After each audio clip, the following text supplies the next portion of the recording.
1961 সালে সাউথ কোরিয়ার সিওলের অন্তর্গত গিয়ংজি শহরের শেষ প্রান্তে মিস্টার হং গংজিয়াম সাইকিয়াট্রিক হসপিটাল তৈরি করেন।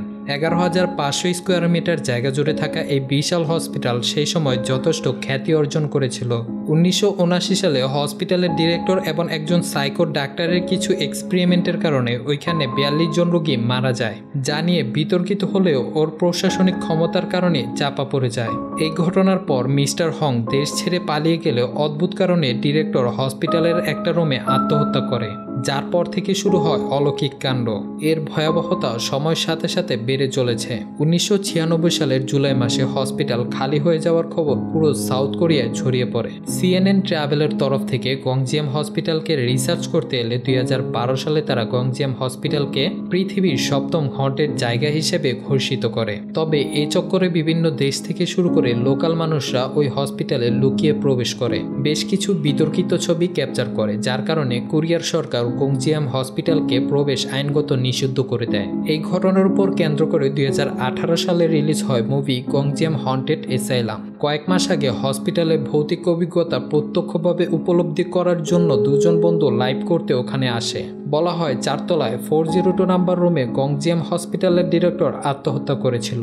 তারপর থেকে বহু চেষ্টার পরেও রুমের দরজা কোনোদিনও খোলা যায়নি। তো এই দুজন বন্ধু রুমটা খোলার চেষ্টা করলে ওই দিনের পর থেকে ওরা নিখোঁজ হয়ে যায়। এই ঘটনা ভাইরাল হওয়ার পর হরর টাইস ইউটিউব চ্যানেলের ওনার হাজুন দুই বন্ধুর ঘটনা এবং গংজিয়াম হসপিটাল হওয়ার সত্যতা যাচাই করতে যাওয়ার প্ল্যান করে। ওই হসপিটাল সম্পর্কে আরো বিতর্কিত তথ্য রয়েছে।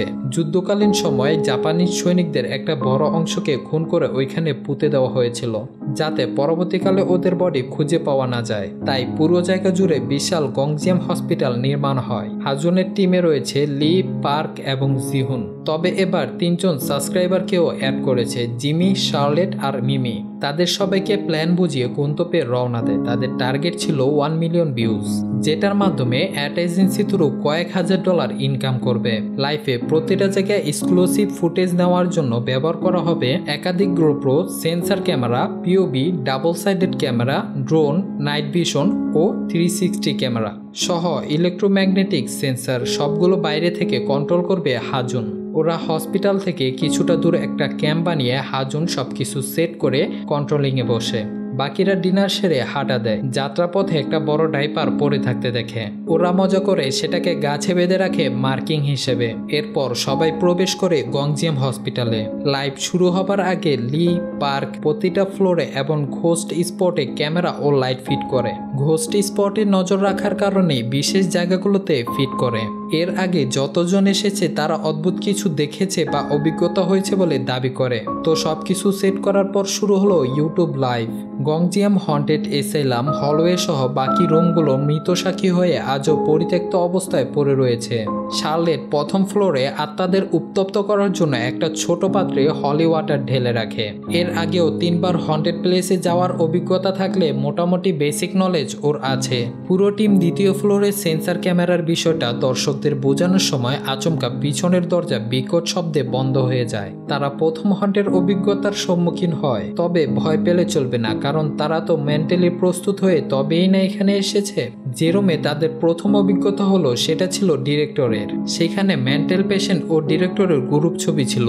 তাছাড়াও কোরিয়ার এক্স প্রেসিডেন্টের সাথেও কয়েকটা ছবি পায়। এই ছবিগুলো দেখে জানতে পারে ডিরেক্টর টেবিল টেনিস খেলতে খুব পছন্দ করত এবং এর আগে কয়েকজন 4 তলায় এই বলের আওয়াজ শুনেছে বলে দাবি করে। তখন উপরের সিলিং থেকে কারো চুল ঝুলতে দেখা যায়। চুলগুলোর ফুটেজ ক্যাপচার করে শার্লেট আর পার্ক গ্রুপে বাক হয়ে প্রথম ফ্লোরে চলে আসে। দেয়ালে শার্লেট চতুর্থ অ্যাডভেঞ্চারের মার্কিং করে নিজের নাম লিখে দেয়, যেটা সে সব সময় করে থাকে। এর ঠিক নিচেই লেখা ছিল লেটস লিভ হিয়ার। পাশের ল্যাবে ঢুকে দেখে সেখানে পড়েছিল ব্যান্ডেজ, ওষুধ, ইনজেকশন। তাছাড়াও ক্যাবিনেটের ভিতর একটা পুতুল, আর এই পুতুলটাই গ্রুপ ছবিতে একজন পেশেন্টের হাতে ছিল। শার্লেট জানায় সোশ্যাল মিডিয়াতে ঠিক এই জায়গায় তোলা একটা ছবি আপলোড হয়েছিল, যেখানে মেয়েটার পিছনে একটা ছায়া আকৃতির কাউকে দেখা যায়। এখানে শার্লেটের পা পড়ে একটা পচে যাওয়া চিকেন লেগের উপর, কিন্তু এটা এখানে কি করে এলো? এদিকে জিমি আর মিমি 3rd ফ্লোরে টেবিল টেনিসের বোর্ডটা খুঁজে পায়, যেটা একসময় ডিরেক্টর ব্যবহার করত। এই ফ্লোরগুলোতেই নাকি মেন্টাল পেশেন্টদের রাখা হতো, যার কারণে পাশের বাথরুমটা গোস্ট স্পট হিসেবে পরিচিত এবং ঠিক এর উল্টো দিকে রয়েছে একটা ওয়াটার স্টোরেজ। ততক্ষণে শার্লেটরা পৌঁছে যায় অভিশপ্ত 402 রুমের সামনে, যেটা আজ অব্দি কেউ খুলতে না পারলেও ওরা আজ খুলেই ছাড়বে। ইতিমধ্যে লাইভ কাউন্ট 55,000-এ টপকেছে। হাজুন আনন্দে প্রতিটা ক্যামেরা চেক করে নেয়, কারণ এবার শুরু হবে আসল খেলা। ওরা ডিরেক্টরের রুমে আত্মা ডেকে আনার রিচুয়াল করতে চলেছে। ওদের মধ্যে Mimi as a guest ritual complete করে। অপেক্ষা করার পর আচমকা মোমবাতি নিবে লাল সুতোয় ঝুলানো ঘন্টাগুলো বাজতে শুরু করে। পরিস্থিতি খারাপ হতে দেখে সবাই রুম থেকে বেরিয়ে আসে। মিমি লক্ষ্য করে অলৌকিক গতিবিধি শুরু হতে প্রতিটা সেন্সের ক্যামেরা উল্টো দিকে ঘুরে যায়, যা প্রমাণ করে গংজিয়াম অ্যাসাইলাম সত্যি হন্টেড। ইতিমধ্যে লি আর পার্কের কাছে হাজুনের কল আসলে বাকিদের থেকে হঠাৎ আলাদা হয়ে যায়। আর এখানে আসে সব থেকে বড় চমক। আসলে এতক্ষণ যা কিছু দেখানো হয়েছিল বা তাদের সাথে ঘটেছিল তা সবটাই ফেক। হাজুন, লি আর পার্ক আগে থেকে বাকিদের না জানিয়ে সবকিছু সাজিয়ে রেখেছিল, যাতে সব দর্শক এমনকি বাকি টিম মেম্বারদের অলৌকিক গতিবিধি সত্যি বলে মনে হয়। হাজুন খুশি হয় তাদের এভাবেই কাজ চালিয়ে যেতে বলে, কারণ ভিউজ 1 লাখ টাচ করে গেছে। কথা শেষ করে ফোন রাখতে আচমকা হাজুনের মনিটর ও লাইট ফ্লিকার করতে শুরু করে। তবে সবকিছু ঠিক হয়ে গেলে এক শিহরিত হাওয়া বয়ে যায়। এদিকে পুরো টিম ল্যাব কভারেজ করতে গেলে অবাক হয়ে যায়, কারণ এই পুতুলটা কেবিনেট থেকে বাইরে তার জায়গা পরিবর্তন করেছে।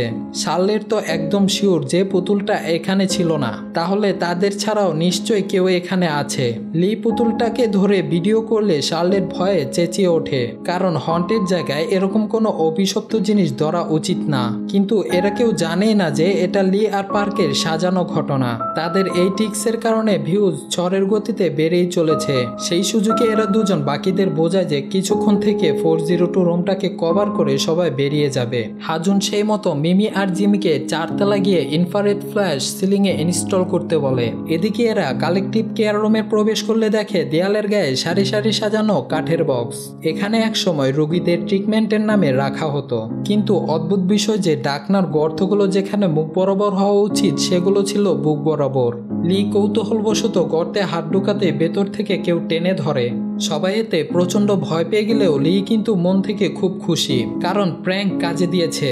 কিন্তু জিহুনের এবার সন্দেহ হলে হাত ঢুকাতে গেলে লি অনেক বাধা দেওয়ার চেষ্টা করে, কিন্তু জোরপূর্বক হাত ঢুকাতে প্রচন্ড ভয়ে চেঁচিয়ে উঠলে পার্ক রীতিমতো অবাক। ওরা কনফিউজড হয়ে হাত টেনে বের করতে ভয়ে চমকে ওঠে, কারণ জিহুনের হাতে ছিল আঁচড়ের দাগ। পার্ক তখন কি বলবে ভেবে পারছিল না। তখনই একটা বক্সের ঢাকনা নিচে থেকে খুলে যাওয়ার সাথে সাথে শার্লেটের স্কার্ফ কেউ হাওয়ায় তুলে ধরলে সবাই ভয়ে দৌড় লাগায়। অর্থাৎ এতক্ষণ যে ভুতুড়ে বিষয়গুলো ফেক করছিল সেগুলো সব বাস্তবে ঘটতে শুরু করে। তবে নিচের ফ্লোরে আরো চমক অপেক্ষা করছিল, কারণ যেখানে দেয়ালে শার্লেটের নামের নিচে লেটস লিভ লেখা ছিল সেটা চেঞ্জ হয়ে লেটস ডাই হয়ে গিয়েছে।